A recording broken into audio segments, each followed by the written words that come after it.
Wow. One day I'm going to play in a key other than A. I don't know. Well, hello there. My name is HW. I'm Michael Mbritt. And that guitar, man, that sounds good. We like this one. I really like that one. That's a really good sounding guitar. You have a bunch of great guitars that you've brought over. There's a bunch here off camera. Show and tell day here at the Kemper Show. Yeah, and the other thing that's off camera, you might notice on the Kemper here that we're running in a loop your very special red pedal. Yeah. It's not called Red Special. No. That's a different thing. It's called something else. It's the Angus, but not the... It's the Colonel. Yeah. General Angus. No, Colonel. No, Colonel Angus. Colonel, yeah. So I realized that you have put this on some profiles. Yeah. Some of your Marshall ones. A lot of them. And even just on clean ones, I'll throw it on there as like a... Yeah. Kind of a Marshall-y kind of pedal. So. Show us what that sounds like, and then tell us about the pedal a little bit. By the way, this is fun with EQ. We're going to talk about EQs, but overdrives are EQs. So overdrives have EQ. Yeah. And I've got it running in the loop. So here's without it. Here's just the clean profile.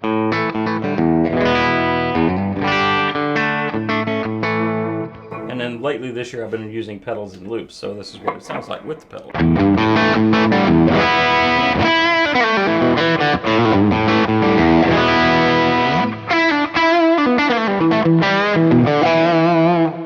Wow.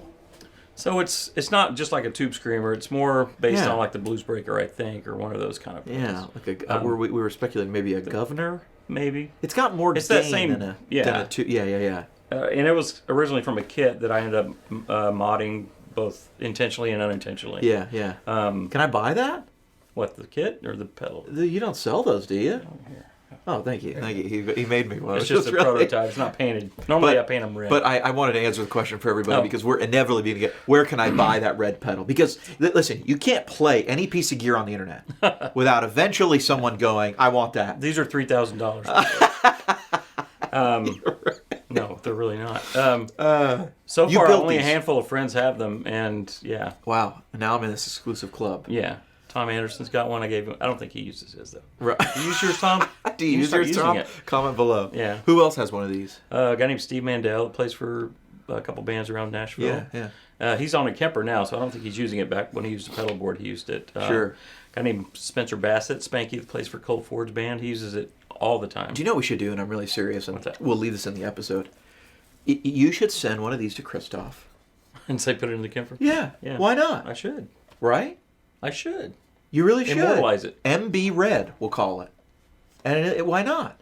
All right. I'll do it. I've got it. I got extra ones. I made a batch of 4 of them recently. They're looking at game pedals, and he has said publicly that they're looking at game pedals. That they're doing some game pedals, and I know they've been looking at pedals. That way I don't have to build anymore. There you go. Perfect. But then you'll always inside go, well, the real one was a little different. Well, my very first one, my son, he was 10 years old at the time. He populated the board and we built it together. It's kind of a project. Yeah. Father-dad project. Yeah. Father-son project.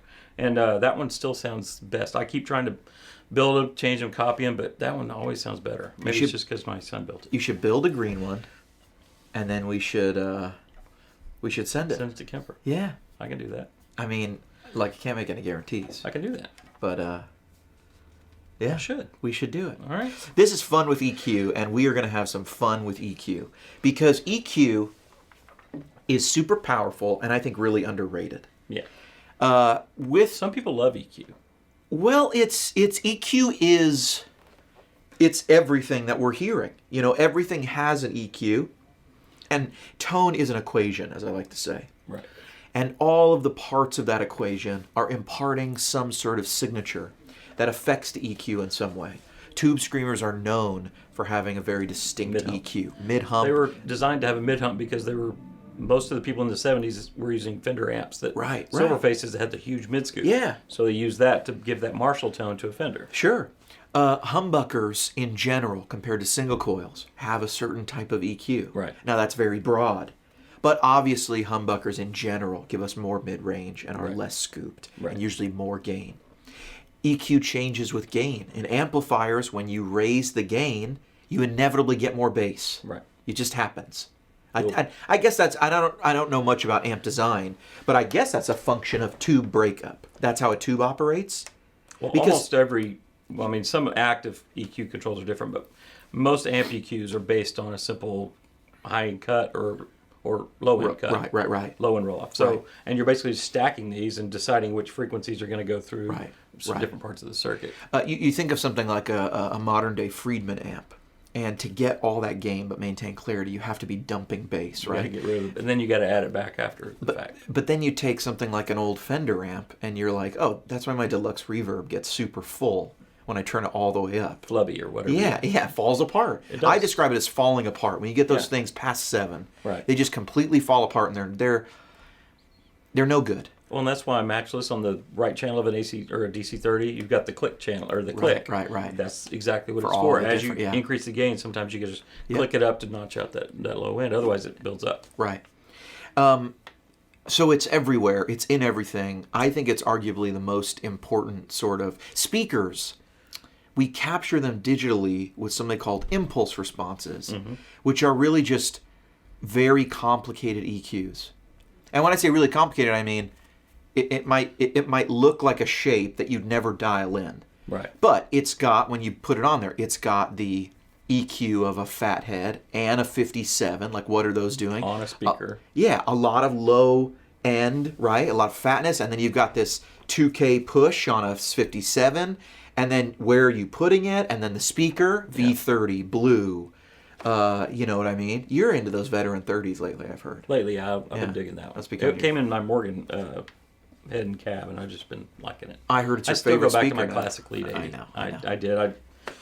You like the EQ of that speaker? I do. It's pleasing to my ears, and I don't know. And maybe it's just I've heard it over and over for so long. You're not partial to a magnet weight.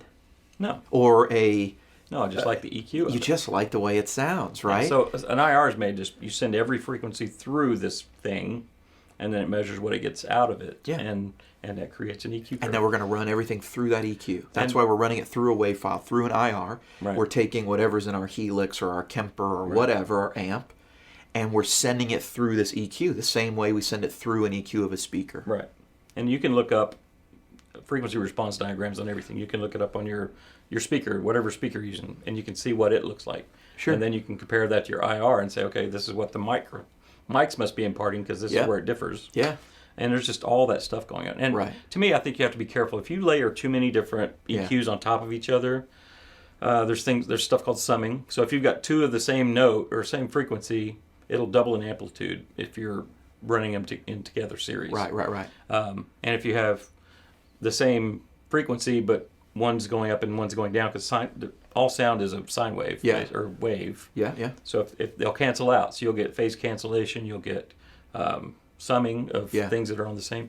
So you can, and I think that's why I'm really partial to your Tweed amps or old amps that have very little interaction, very little stuff going on. Yeah. But if you start getting those amps that has a million different channels and all that stuff, you're layering all these different EQs, and your ears will start picking up on that comb filtering and the notching and all that stuff. I'm gonna save this really quick because I want to come back here. Store ads, definitely. We don't lose your original. That was good. Yeah, and I want to save this because now you're making me want to pull up. You're Tweedy. You're making me want to pull up Tweedy here, and it is an amp. Let me tell you. Some of my favorite amp, that 56 Pro that I did. Yeah. That's still one of my favorite rigs that I've done. Yeah, really. And my buddy Chris, that's all he ever uses practically. So I'm curious how this sounds and I hope it sounds good. Do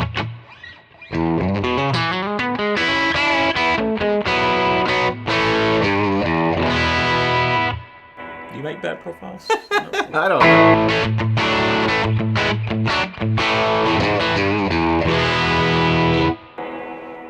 I'm going to clean it up a little bit. Try that guy.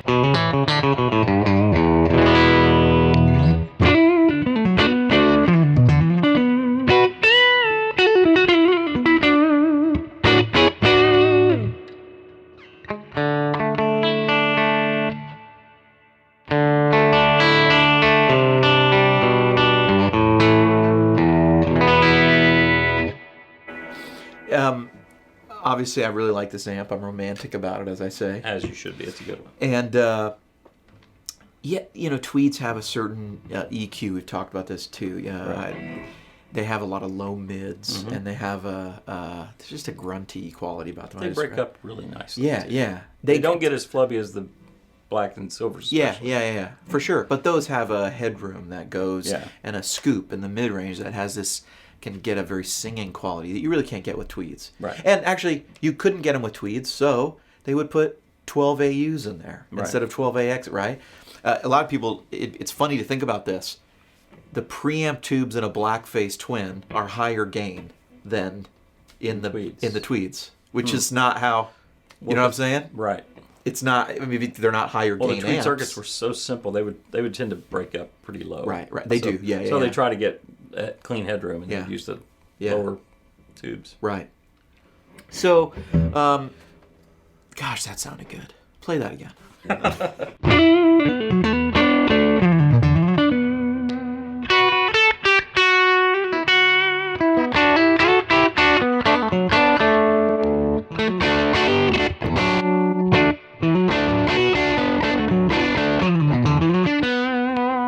What's the M?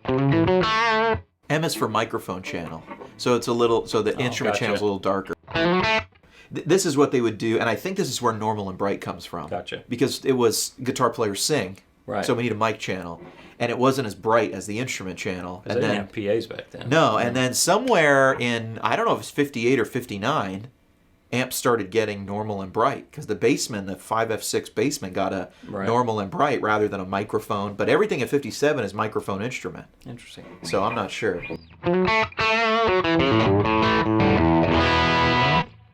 It's the driest rig you've ever had.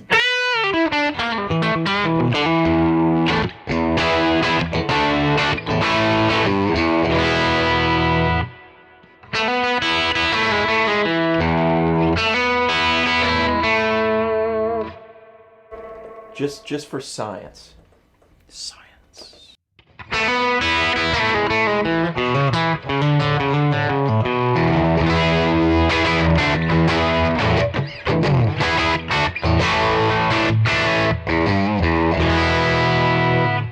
This one's with the fat head, the other one's with a Royer. Ah. Yeah. Are you blending mics or just the one mic? It's with a 57.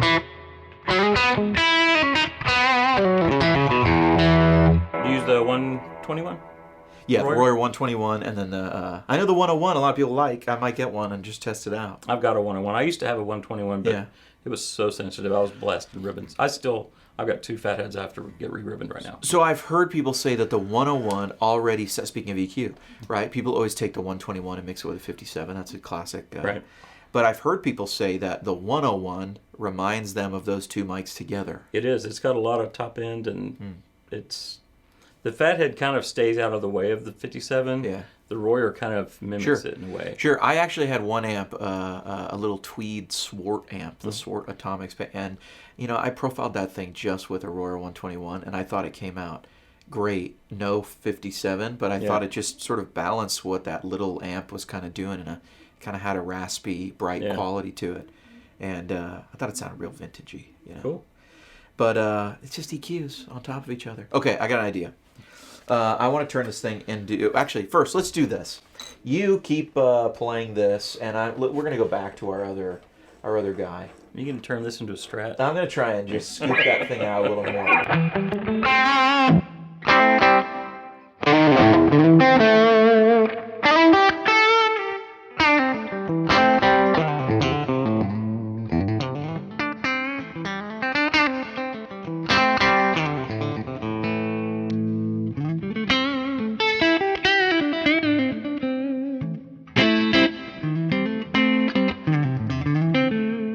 Could I fool you?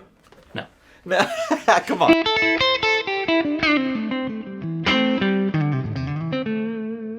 mean, it sounds different. It sounds different. It sounds good still. I like how the bottom note's twangier. Not typically a Les Paul tone right there.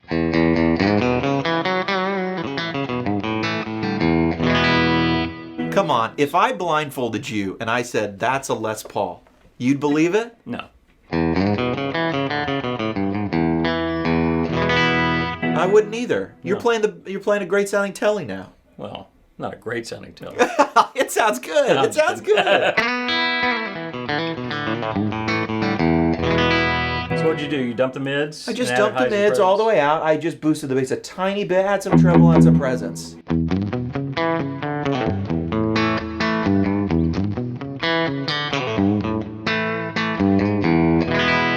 Now, different Les Pauls are not going to behave the same. No, this is a bright Les Paul. This Les Paul is already bright, so we're doing ourselves some favors there. Right. I already have gone on record as saying it, it sounds like a great telly. Yeah. You know what I mean? Right. It sounds like, but in a very Les Paul way. But Right. it has twang already at the bridge, and it's got some air and sweetness on the neck. Yeah. So those qualities are still there, but just real simple. I'm going to put this back as fast as I humanly can, so that we can hear what it sounds like, because I can't toggle on this unit. I can't toggle the EQ on and off.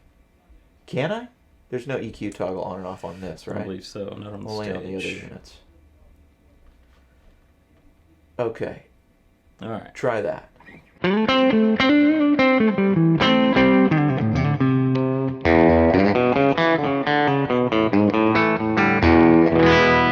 Now it sounds boxy. This Now- great Les Paul, you made now it sound horrible. Now the ears adjust, right? The ears and that's really the do. scary thing. That's Yeah. why we can't, or I know, probably you're the same It way. is, yeah. You can only work for a certain amount of time, and Yeah. then you have to take a total break because your ears get used to things so quickly. Yeah, and I calibrate my ear. I think of it like this. I go, okay, I'm going to profile a matchless Nighthawk. Well, I want to go hear some of that matchless high end that's in other profiles, and I want to hear an EF86, so I might go to the C30 and listen Right. for a little, and just go, what are these other ones sounding like? Oh, here's how this one sounds different.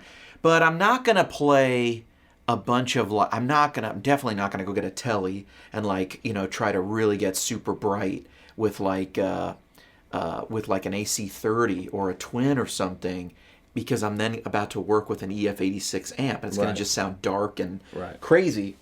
But this sounds, so I try to... So now we've given it time, and this will probably sound normal again, but Right. compared to what we just had, it was really boxy and nasty. Exactly.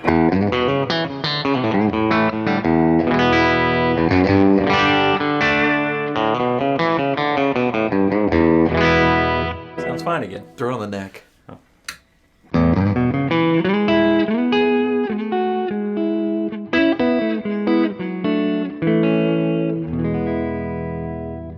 Yep, still sounds fine. Still sounds good. It just is a good sounding guitar, but we'll make it sound different. Okay. We'll go to about there on these, and we'll even push a tiny bit.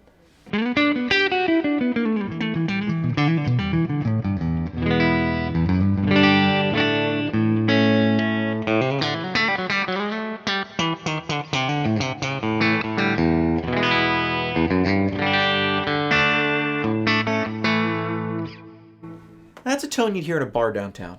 Oh, yeah. You know?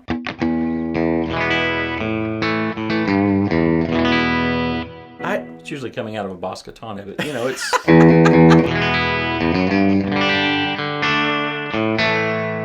It's funny you say that, because most people are playing Boss Katanas down on Broadway right now. It's Because the lightest amp you can buy. because who wants to bring a real amp? Come on, this is 2020, guys. If I was playing that, I would play Boss Katana. Yeah, Or yeah, Kemper. I'd play Kemper. Yeah, why don't we just bring? All right, so our ears adjust quickly. Uh-huh. Be careful of that. And I would say also be careful of overlaying. If you put 2 or 3 EQs in line, you're going to get those weird... Right, It's like if you ever stuff. auditioned IRs one after the other. Yep. Yes. It's almost like, what's the word? Vertigo. I call it aural vertigo. Yeah. Your ears cannot keep up with all those changing EQ curves. No, that's true. And the other thing is, we've never been able to do that until IRs came around. Right. Like, you can't change a speaker cab fast enough. Right. To get to the point that it doesn't sound, that you haven't sort of just gone back to a bass line. Right. But now you can blue this, everything. Just And then they all sound bad. and then yeah. So you got to really kind of sit Yeah. on one for a bit. Yeah. Get used to it, and then you can decide, no, this is not the right one. Speakers are an interesting thing. You can't really compare two speakers and go, I like one speaker more than the other, without using it a lot. Right. Like, you can't go like just because you and the settings on an amp are all arbitrary. This is the challenge with the Helix, right? When you try to go find an IR that's going to fit on the Helix, you are now, or the Kemper, now that we can throw the IRs in there, Yeah. you're now flipping between so many IRs that it's like, well, this blue might sound fantastic if you just change some of the settings on the amp. But when you start changing IRs and going, well, which sounds good, you've sort of set in stone the amp parameters and gone, these are the proper amp parameters. But it's like you could have those set. You know, they could sound great one way with a blue and very different with a greenback, and you've got to figure that out. Right. And to me, they're all the ones in the Helix, and not to bag on them, but they're trying to show the differences in amps. But they almost overhype the differences. So the Vox is too Voxy, and the Marshall's too, Yeah, you are 100% correct, because I'll tell you an experience that I'm having right now, which is I'm working, maybe by the time this comes out, this will have already come out, but I'm working on a bunch of American IRs. So all these speakers from vintage Fender amps. Yeah. And as soon as I have tried them, and this isn't mean to be a, hey, we're the Kemper Show, let's bag Helix. What I have noticed is that the difference between, like, say, a vibrato channel and a normal channel on the deluxe models or the twin models is an exaggerated difference. And I know that because I've had several deluxes, and I happen to have a vintage deluxe, a 65 deluxe, and I have a 65 or 66 twin. And the difference between a normal channel and a vibrato channel on a blackface Fender amp is one that you could almost miss if you never turn off the verb and stuff. Right. You know what I mean? Like, I feel like most people just go to the vibrato channel because you want the verb. Right. And I know it's always players always know the normal channel as a different thing. Yeah. But they're not so different that a speaker change is necessary. But when you use the same IR, you get these kind of differences in the two models that are a lot. It's a significant difference. Okay, all that to say, EQs are really cool. I want to try this Les Paul with a really great EQ. All right. It's an EQ that I think makes things usually almost everything better. All right. It's cut the mix. It's the cut the mix EQ. We're back to zero on the. We're back to zero, and I'm gonna give you an EQ that's not in the way of your guitar. It'll come later. It's the cut the mix. It's the cut the mix EQ.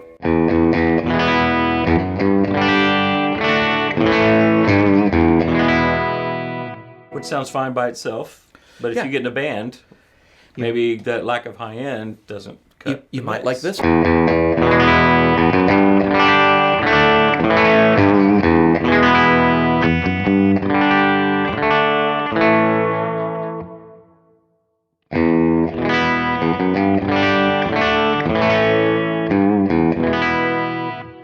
Try the neck, because I'm in love with the neck of this guitar.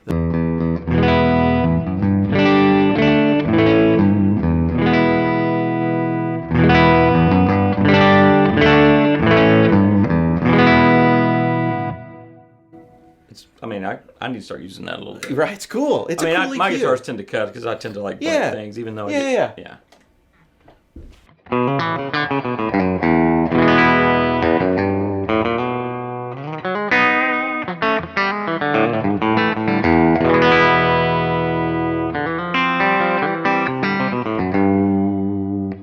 This EQ is on the X slot of so many Tone Junkie profiles, and a lot of people think I dialed it in and it's like this magic EQ. It's just a preset in the Kemper. It's called Cut the Mix. And I've always referred to it as, here's the Cut the Mix EQ, and sometimes, I don't know, maybe people think that's just the name I gave it, but no, it's in there. It's in there.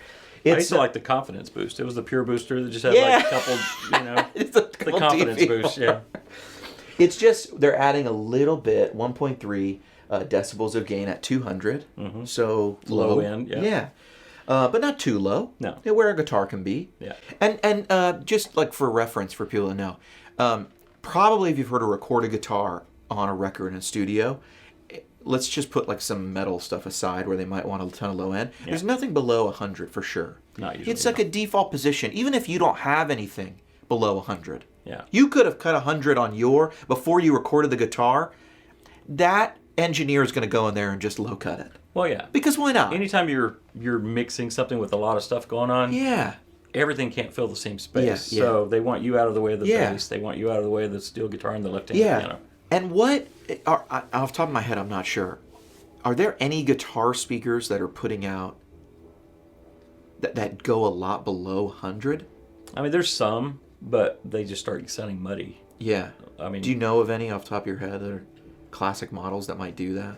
I have tried some of the Eminence stuff that goes. They might dip. Yeah. It's got a little hump, like around 60 or 70 hertz. Yeah. See, to me, that's And some of my, I don't think it's a classic lead 80. Yeah. Some of it the fathead will impart. So I can look at the Sure. I can look at the frequency response. When I throw that fathead in, it does bring in that stuff that's below 100.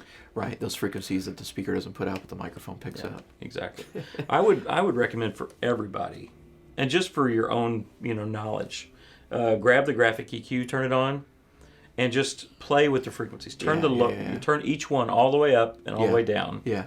Until your ears start hearing what those are. So you can know, okay, I get these questions all the time, but I'll hear a guitar tone and they'll say, how do you copy that? And I'm thinking, well, I'll listen to it and I'll think, it sounds really 800 heavy, or it's really scooped, or it has a lot of 2.5K. Yeah.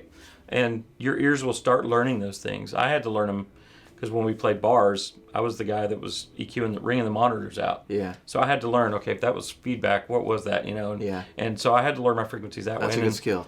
And then as we started working with better sound men, I would go stand out there during sound check and watch what they did and listened and ask questions and all that stuff. So I did it just for my own knowledge, and it's helped me in doing this kind of stuff. Bottom of the guitar, 100. Yeah. I don't want anything below that. No. You're not going to send that out in a bar or and most anywhere. Guitar speakers will start rolling off, starting around 300, but really around 5K. 3K to 5K.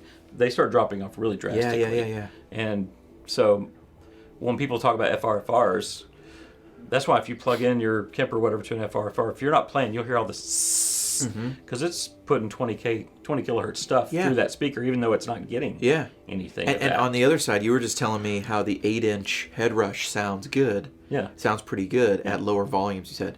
And then I said to you, does the 8-inch speaker take care of the low end? Because as soon as you hear the 10 or the 12-inch, I don't know if there's a 10-inch, but I know there's a 12-inch head rush, that speaker, the first thing I hear is all of this extra low end that is not in a guitar. Right. And it's... that's what I've heard from so many people. That's why I never bought the 12-inch, but... Jeff. I have an alto version, and people keep telling me that the head rush is more special, but that's my problem with the alto version. Yeah. It's fine if I just want to go a little stereo thing at home and have some fun or something, but it's too much bottom thump. Well, I had a buddy that was using the head rush 8 on stage, and his rig sounded great through it. And he had his tones kind of tweaked for that, because that's what he was using night after night. But man, it sounded good. So I got one just to have to compare. Because I like, when I'm making profiles, I can't just listen to one speaker. I'll listen to my ear monitor, then throw it into the valve train, and I'll listen to a couple other different things too. Of all the ones I've tried, the Gemini 2 from Mission seems to be the only one that I've noticed doesn't give you extra low end. And so you can decide whether you like that. I'd say it has a semi-shallow low end compared to the other. I think the Atomic CLR is probably one of the flatter ones. Yeah. But its high-end driver is really efficient. Yeah. So as the volume goes up, it can get a little piercing, which is great for acoustic instruments. I use it for acoustic shows. Right. And who knows what the amp puts out? Because we always play through guitar speakers. Right. And if you listen to a guitar amp direct signal by itself, it sounds like so much high end. The speaker fixes it all. It really does. And the speaker is shelving so much high end. Make a direct amp profile and listen to what that amp is putting out. It's the worst. It is heinous. Amps sound terrible. Oh, amps are terrible. Horrible. They sound terrible. They need speakers. The speaker saves the amps. Yeah. Because it's so weird. The amp has to put all that high stuff because it knows the speaker. They make them so they're going to guitar speakers. I know, it's strange. It's crazy. A strange relationship. It is. So this thing, to jump back, they're adding a little bit of 200. Yeah. They're adding a little airy high 5K. So which is usually the top range of top range of a guitar speaker. Okay. Yeah. So it's making it that's bringing up the I'd call it presence. Exactly. Yeah. It's the sibilance, it's the clarity.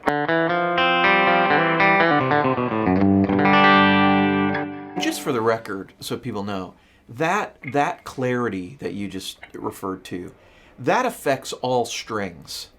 It's not just like the high notes are going to be brighter or something. Right. It also gets on the attack. It makes your bass note twangy. Yes. You can hear the content of your plectrum. Right. And then you get a real difference between fingers and picks and everything, If you want to make it sound like you have dead strings, just roll high end off your EQ.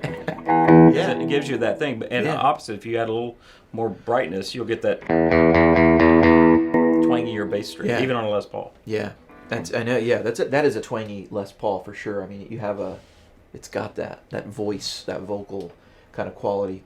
There's a little about 1500, just shy of 1500. Yeah. I mean 15. No one can hear the difference between 1499.2 and 15. I've always called frequencies like mid-range, and I know what my my mid-range frequencies are. Yeah. When I see these graphs from like full PA installs, their lows are way lower than mine. Of course. And their mid-range is way lower. Right. What they call low-mid is what I call lows. Yeah, right. Because they're thinking subs. I kind of stop at we don't have 100. That. Yeah. Or, that's our low. So my whole thing is shifted to the right a little bit. Yeah. So to me, mid-range is like 800. Yeah. Anywhere between 500 and 1K is, to me, mid-range. Yeah. You start getting above that, sure.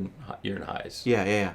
And there's ultra highs. I totally agree, because 2K is where I feel like you start to get like a chimey quality, an upper treble-y, clang kind of thing. Yep. 1K is where I try to be careful, because I don't want to step on female vocals. Yep. I've had sound guys tell me, kind of get this I area. love 1K though. Maybe I just like stepping on female vocals. Well, you've got to just, you can't be there all the time, right? No, for a lead, you got to you can come out, but well, and that's a good spot if you want to think about it that way. So when you go to a solo, in essence, your guitar is taking the place of a vocal. Yeah. So you almost want, that's where those tube screamers and things like that come in. You want that mid-range taking over that sonic space that is now missing. To me, that tube screamer thing is that 500 is where I hear the tube screamer. Oh yeah. And so much that the way huge one has a pot just labeled 500 that it just goes down or up. Yeah. And I think in there the joke is that's the magical frequency. Yeah. We're going to see in a second that is a pretty magical frequency. That is kind of mids. You know what I mean? Yeah, it's a lower, full thing. This is too funny too. Like on the Tweed amps, I would say Tweeds are characterized by not having like a clear bass like a Marshall would. Right. Like I think of we've got the 59 Bassman, and Jim Marshall takes that circuit, does some tweaking, changes the tubes, and it seems like one of the things he does is, like, let's get a little more separation between the bass and these mids. Right. Whereas the Tweeds, to me, have this sort of smearing of low end. Now, the some of that, too, is the Celestion speakers compared to the American speakers. Yeah. To me, that's a good point, and I didn't really consider that. Even the size. Oh, yeah. I mean, he put the JTM 45 through 12s. Right. And they were using 10s. The Alnico 10-inch Jensen speaker with the 5F6 in the basement has a lot of low end, but in like the Bandmaster and some of these other, in the 5E3 especially, a small amp, you just have there's that gruntiness is like a low mid-range. Yeah. And it is its low end.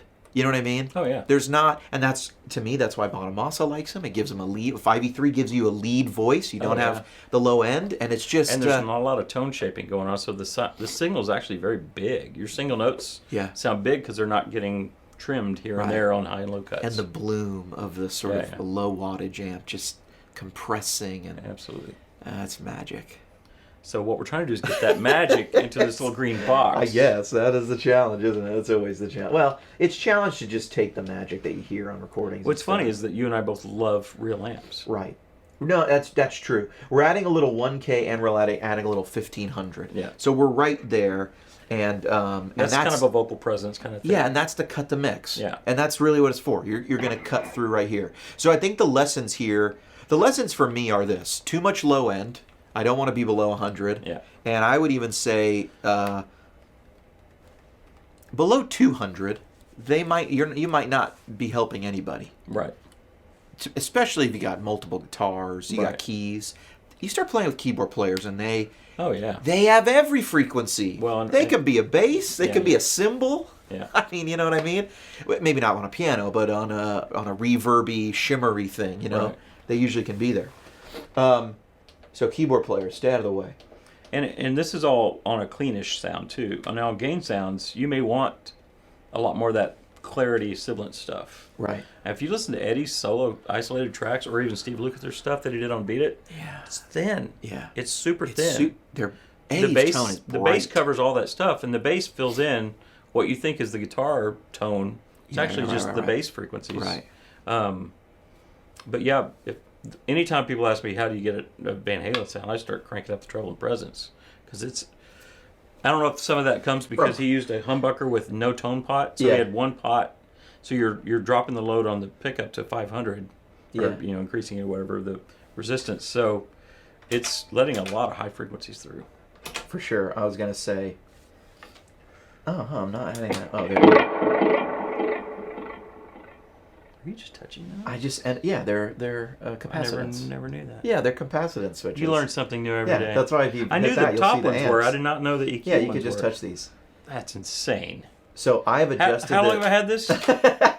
July? Yes. Since July? No, I hit the escape knob or whatever just so I see the EQ. No, you just touch it. That's insane. Yeah, you just hold it for like one second. Boy, do I feel stupid. But this is what I was going to say. Seriously? Adding presence, like I love the tone of this amp. Yeah. But adding presence, adding treble, adding a little mids, I feel like that EQ, like we've been talking about EQ, right? And we talked about sweeteners. Same. It's just because you listen to a guitar and how I profiled that amp. It's a bright AC30, but I still when you're there, you just got to come out a little more, right. a little more presence, a little more. Part of that's because you're using P90s. That's true. Strats. That's on really a Strat, true. I don't know if you. That's true. That's true. Because I do the same thing when I use my P90s. I always feel like I have to add just a tiny bit more treble than if I'm using my Telly or something. Yeah, that's a good point. Okay, so I think you could just touch that to see the EQ. Yeah. Because my beef was you had to turn the knob to see it, but now you don't have to turn it. No, you just touch it. Yeah. That's insane. Yeah, I feel stupid. You can see that too. Well, I knew it did it on the top. I didn't know that. I don't know if it does it there. Does it do it? I didn't realize these did it. That's Yeah. crazy. Okay. Well, it would be displaying anyway right now, which is why it's not disappearing. But, okay, now let's try this. Go ahead. What were you gonna say? No, go ahead. I was gonna say P90s. P90s. Speaking of. Yeah. Speaking of P90s, I will. We could have snapped, but we're done with that. We could have snapped. P90s are single coils. Right. But they're not the singliest, coiliest thing. They're big singles. They're big singles. Physically and tonally. So before we started, we were going, hey, I wonder if I could turn this into a Strat. Oh, yeah. And so here, and... Do you remember which one it was? Yeah, it was the A1. That's what a P90 sounds like. That's with the...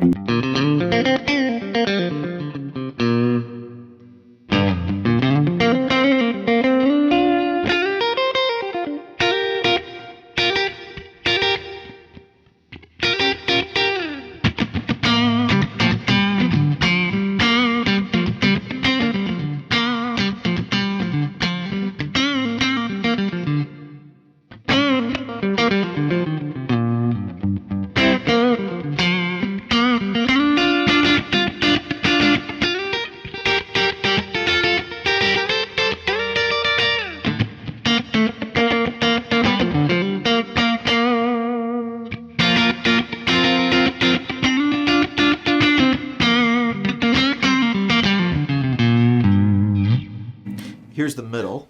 Without it.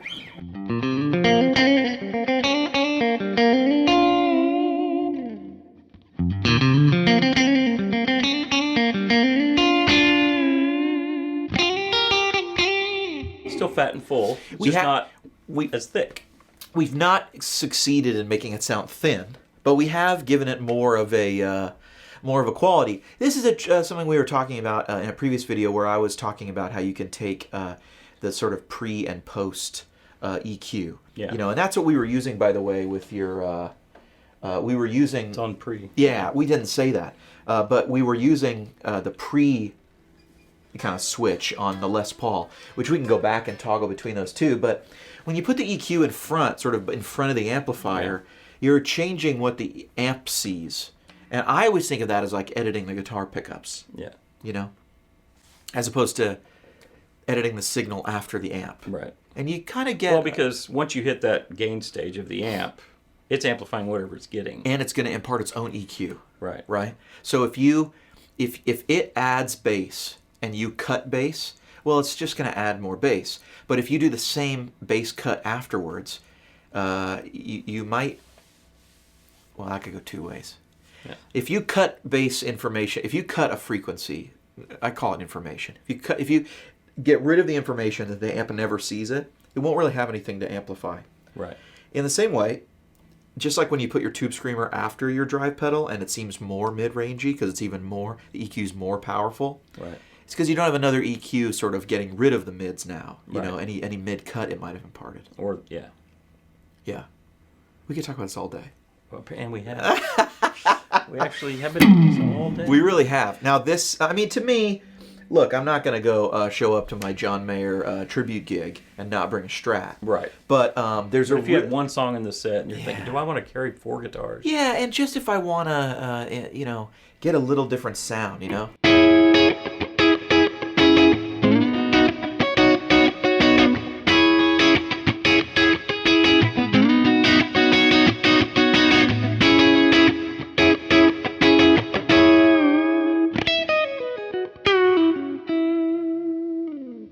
So it's just a matter of getting to know what these things do and how to use it so you can have more colors in your tone palette. Yeah. What are we doing here?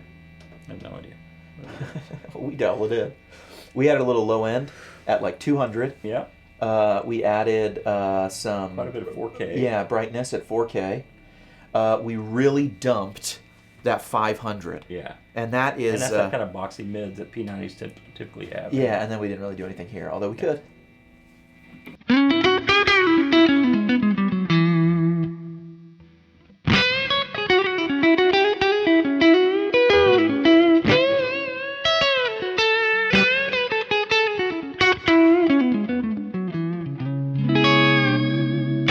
Sounds good both ways. Yeah, to me, when you add anything near that 1,000, right, you really start to... Now, we plugged the Les Paul into that EQ, and it sounded hideous. Let's try it. No, we don't want to. No, we got to try. We got. We don't want to make my... I'm going to feel like I wasted my money on this Les Paul. Here's the thing, though, and this is a good point, is, you know, we could come up with some magic EQs that work for all guitars, except you can't. You can't.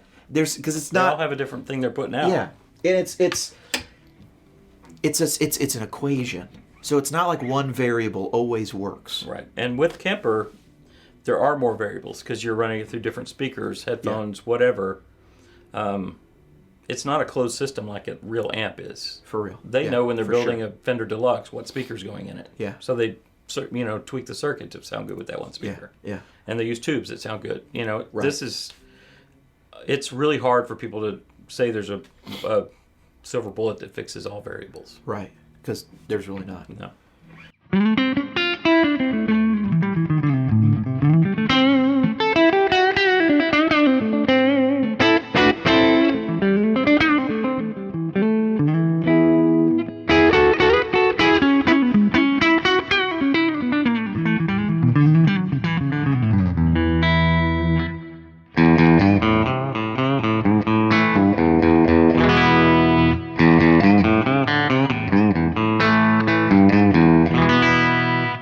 It doesn't sound terrible, but it doesn't sound better. It doesn't sound like a Les Paul. It doesn't. It doesn't. It's like a PV T15. This guitar sounds perfect by itself. We did do this other EQ, though. Let's try that. So here is the Les Paul by itself.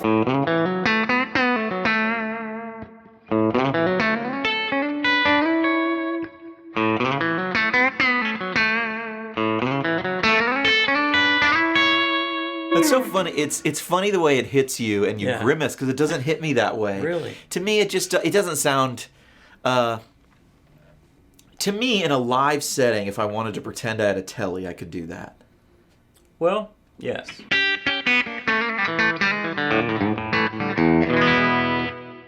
I think what it displays to me is we have an expectation. When we hit the strings, we expect a sound. Yeah. And when we hear something different than that sound, it affects us physically. Sure. And that sounds weird, but I know my rig always sounds better when other people play it. I don't know if you... I mean, literally, I hand people my guitar when they come to sound checks. Play my rig. I'm not doing it to... Yeah. I just want... Because my rig sounds way better when they play it. Sure, I get that. And I think it's because when I'm playing it, I'm listening to everything that's wrong with it. Right. I'm thinking, what can I do to make it better? So I'm picking it apart and listening to everything I think is wrong with it. Right. But then, I mean, this guitar sounds good, but then I hear that and I'm thinking, that's not what this sounds is supposed to sound like. Yeah, that's wrong. Yeah, it's wrong. Something's, it's hurting it. It's hurting me. It hurts my soul. It may not sound bad at all. So my point would be, it's hard to judge stuff sometimes. Yeah. And it's hard for us to judge profiles because our ears may change or get used to a certain thing. Yeah. And it's really just hard to judge. And volume makes a huge difference. At some volumes, it sounds great. You turn it up and it's shrill. It sounds horrible when it sounds good at high volume. When you turn it down, it sounds like there's 3 blankets over it. Yeah, that's true. EQ and volume have that's the, why am I drawing a blank? Symbiotic. Fletcher-Munson. Fletcher-Munson. Yeah. So, what did we learn today? We learned that is still the best sounding Les Paul. Okay, I'll buy that. I did buy that. It's hard. We can't really make it sound better with the EQ so far. Although you could say the cut the mix. That one sounded better both ways, more than this one did. Yeah. And look, that makes sense, right? Yeah. We're just trying to make this into a smaller single coil, right, rather than a larger one. Yeah. Although the cut the mix worked for a lot of stuff, and the cut the mix sounded okay with this too. So, but we were doing really drastic cuts, and I think that's another thing. I think moderation on EQ. I don't like too much EQ. I love an amp with just bass and treble. Yeah. I don't want to... No. Volume tone. Volume tone's even better. The only problem with volume tone is I want more. If I turn it up to where I can get the highs good, then I miss the lows. I kind of like bass and treble. But all the mid, pull, shift, all those, that hurts my brain. Yeah. You can make them sound good, but man, it's work. This Mesa Mark III. That's a good sounding amp. But every single switch pulls out. There's a shift and a pull on everything. I used one of those for years. And then they made a 4, and the 5 is laid out well. But the 4 is like even more. The 5's got a million. It's like 9 different, 3 channels with 3 distinct different modes. It's overkill. It's a lot I had of the amp. 2C Plus, and it was just like, do I like this better? Do I like this? It's like I was at the optometrist's office, does this look better? Does this look better? Right. I don't know. Who cares? Yeah, they look the same. Well, this has been fun. This has been fun with EQ, and I think we learned that EQs are fun. Mbritt has a red pedal that we're going to put in the Kemper for sure, 100% positively. Quote us on it. And and if you want to buy it, there's a 12-year waiting list. Yes. Because I'm lazy. Well, there we go. Michael, we're going to let you play us out on that fantastic sounding Les Paul. Right. I've been HW. And I'm Mbritt. Thanks for watching the Kemper Show. Hey, don't forget to smash the like button, hit subscribe. Really helps the YouTube algorithm. Put some comments down below. Just say hi. Let us know what you want to see in future episodes. Yeah. Later. See ya.